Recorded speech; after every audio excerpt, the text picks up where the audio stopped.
None of us wake up and say, today is the day I destroy my life. What we do is we kind of check out because it feels overwhelming, or we check out because we're afraid, or we check out because we start listening to self-doubt, and then we make these teeny tiny decisions all day long. We don't even realize it.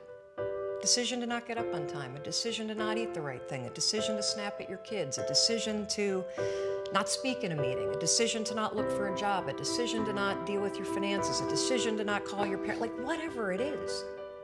All day long, these tiny decisions that take you so far off track. And then you wake up like I did and you look at your life and you think, how the hell did I get here? And more importantly, how do I get back over there? And you have no idea.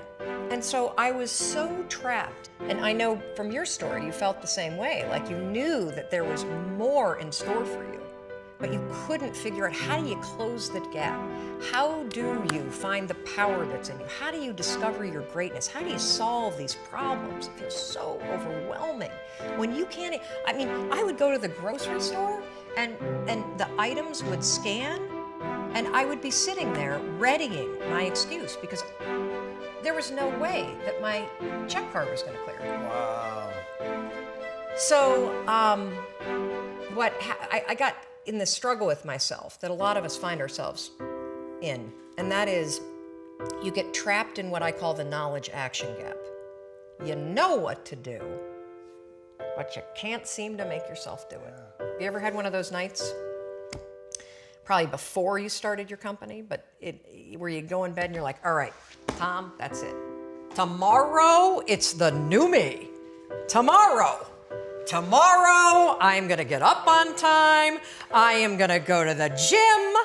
I am gonna look for a job. I'm not gonna drink so much. It's gonna be amazing. The new me, the future me. Woo! Let's do this, right? Then you go to bed and you wake up 7 hours later and you're like, I don't feel like the new me. It's the only, that's a stupid, see, motivation's garbage. It's never there when you need it. Ever, ever, ever, ever. And so here's what happened to me, and thank you for wearing the NASA t-shirt. It's a really stupid story. It's a powerful story. So one night, Chris had gone to bed. I'd been struggling. We still had all the same problems. We still had a lien on the house, still facing bankruptcy, still fighting like crazy. I was still unemployed. They still hadn't figured out like the solution yet for the business. And I was about to turn off the TV, and there on the TV, there was this rocket launching, and I thought, oh my gosh, that is it.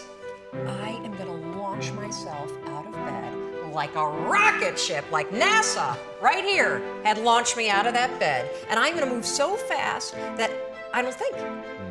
I'm gonna beat my brain. Now, here's a really interesting point. I talk a lot about your instincts and inner wisdom.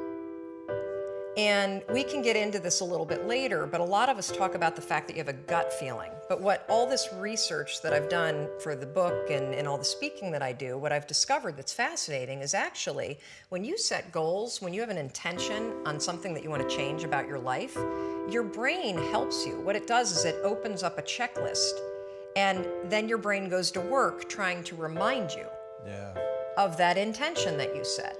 And it's really important to develop the skill, and I say that word purposefully, the skill of knowing how to hear that inner wisdom and that intention kicking in and leaning into it quickly. So for me, my brain saying, that's it, right there, move as fast as a rocket, Mel. I wanted to change my life. And I think most people that are miserable or that are really like dying to be great and dying to have more, we want to change. We want to live a better life. We want to create more for our families. We want to be happier.